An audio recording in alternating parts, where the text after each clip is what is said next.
Fala galera, beleza? Professor Alexandre Marciano, nós estamos no canal Minuto Jiu-Jitsu e eu vou conversar um pouquinho a respeito do episódio onde o Herbert Santos acabou agredindo pessoas que estavam na plateia num evento de jiu-jitsu. Eu não queria falar sobre isso, eu não gosto de falar sobre eventos, sobre coisas negativas que acontecem. Eu acho que quando a gente dá ibope para esse tipo de coisa, a gente só aumenta aquilo de ruim que esse episódio trouxe, né?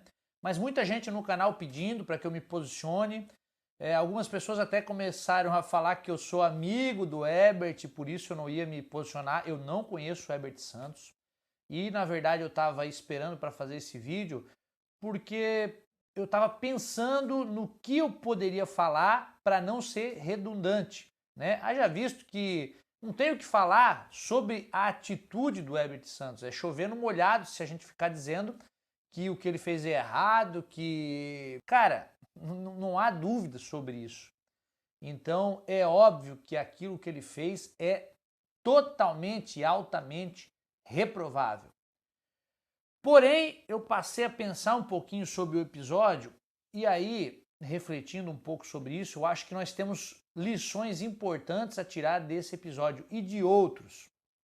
Eu acho que a grande problemática da parte competitiva do jiu-jitsu não é a atitude isolada, digamos assim, do Herbert Santos, do próprio Leandro Lo, que foi totalmente desrespeitoso nesse evento também, do Ralph Gracie, que há dias atrás agrediu o cachorrinho de forma totalmente desproporcional.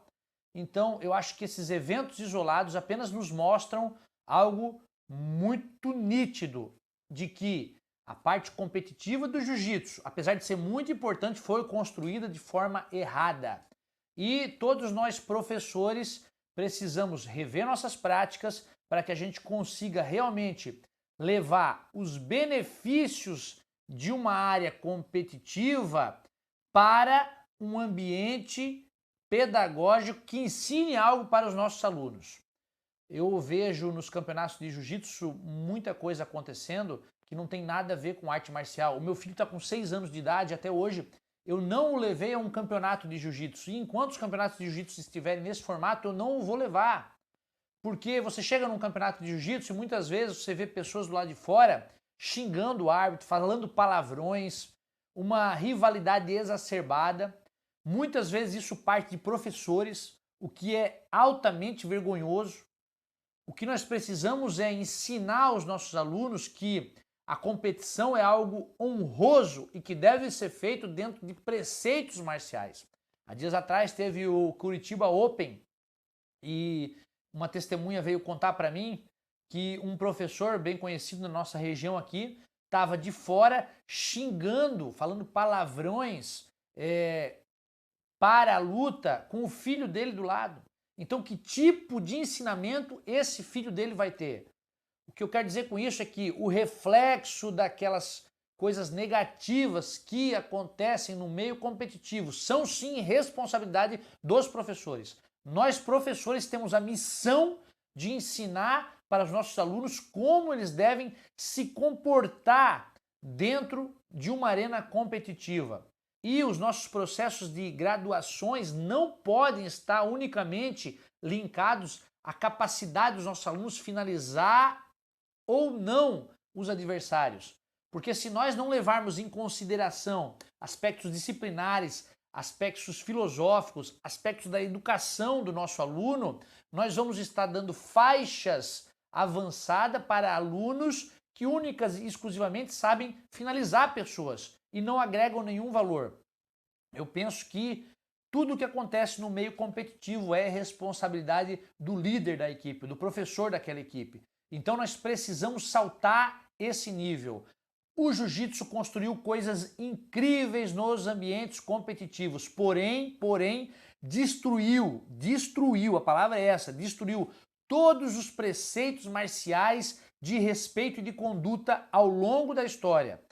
Observe que algo muito simples é inadmissível num ambiente marcial. Por exemplo, quando você vence o seu adversário, os meus alunos estão instruídos nesse quesito, quando você vence um adversário, ao invés de você abrir o kimono e sair berrando, achando que é um incrível Hulk, o correto seria você se levantar, apertar a mão do seu adversário e agradecer a ele por aquele combate. Porque você só venceu porque alguém teve coragem de lutar e combater contra você. Quando você perde, é a mesma coisa. Você não tem que ficar xingando, dando tapa no tatame. Você precisa levantar e você precisa cumprimentar o seu adversário, porque aquele cara, com essa derrota, te ensinou coisas que você jamais aprenderia dentro da academia. Então, eu acredito que o fato que aconteceu agora com o Herbert Santos, que aconteceu também com outros nomes do jiu-jitsu ao longo da história, são fatos que precisam de uma vez por todas nos ensinar que a competição é algo muito importante, mas que ela é mal conduzida. Ela é mal conduzida, principalmente no Brasil, onde nós vemos professores xingando, falando palavrões lá de fora, onde nós vemos alunos desrespeitando quesitos hierárquicos, muitas vezes xingando um árbitro que já é faixa preta. O árbitro, quando erra, eu quero acreditar que ele não faz isso de forma proposital. Na Copa do Mundo, com vídeo, existe erro, pô. Você imagina um cara que está arbitrando 50, 60 lutas durante um dia todo. Então, o que nós precisamos é que nossos alunos sejam educados e tenham princípios disciplinares, que eles entendam que o combate é algo honroso e que a luta não é simplesmente ganhar ou perder. Você precisa manter um quesito de alto nível de respeito. Meus alunos estão instruídos nesse sentido. É óbvio que a luta é um momento carregado de adrenalina, carregado de nervosismo. Muitas vezes nós podemos errar nesse sentido, mas quando os nossos alunos erram, eles devem ser punidos por isso. Ele deve ficar 1 ou 2 ou 3, sei lá, campeonatos, dependendo do que ele for, sem poder lutar até que ele aprenda a lição e ele entenda que ali dentro, ao invés de única e exclusivamente lutar, ele precisa dar um exemplo, pois ele está ali representando um escudo, uma bandeira, e seja ela qual for, todos os times precisam se unir em torno de um jiu-jitsu com melhores práticas disciplinares e pedagógicas. Na 7 nós lutamos e brigamos por isso. Então, falar que o Herbert errou não tem sentido nenhum, porque é óbvio que ele errou. Agora, o que nós precisamos é, independente de ser Herbert, Santos, Lô, Bochecha, qualquer grande nome do jiu-jitsu, esses caras, eles precisam entender que eles são exemplos e são seguidos por milhares de pessoas. O Herbert tem, sei lá, quase 200 mil seguidores no Instagram. Pessoas que têm no jiu-jitsu dele uma referência e que vão, infelizmente, replicar os atos que ele pratica. Não podemos admitir isso. Professores do mundo todo precisam lutar contra isso, precisam estabelecer dentro das suas academias altas normas disciplinares filosóficas, princípios realmente marciais, ou sejam, militares, que façam com que os nossos alunos compreendam que muito maior que a medalha de ouro que ele possa conquistar, que é muito importante, muito maior que isso, são seus atos, suas atitudes e seus exemplos. É isso que o jiu-jitsu precisa.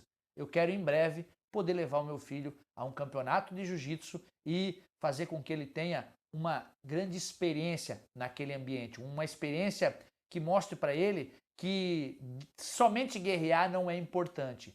Mais importante que guerrear, mais importante que combater, mais importante do que se testar é você ter uma conduta ilibada e ser realmente um grande exemplo em qualquer ambiente que você esteja. Obrigado, esse é um desabafo, é isso que eu penso com relação a esse episódio. O Herbert não foi o primeiro e não vai ser o último se os professores não tomarem as rédeas da situação. Há, infelizmente, uma supervalorização única e exclusivamente da conquista, e quando nós valorizamos apenas a conquista, apenas o final, ou seja, apenas a medalha de ouro, nós deixamos de olhar para o caminho. E quando nós deixamos de olhar para o caminho, a gente acaba caminhando de qualquer forma. Precisamos melhorar isso. Fica aqui o desabafo. Professor Alexandre Marciano, canal Minuto Jiu-Jitsu.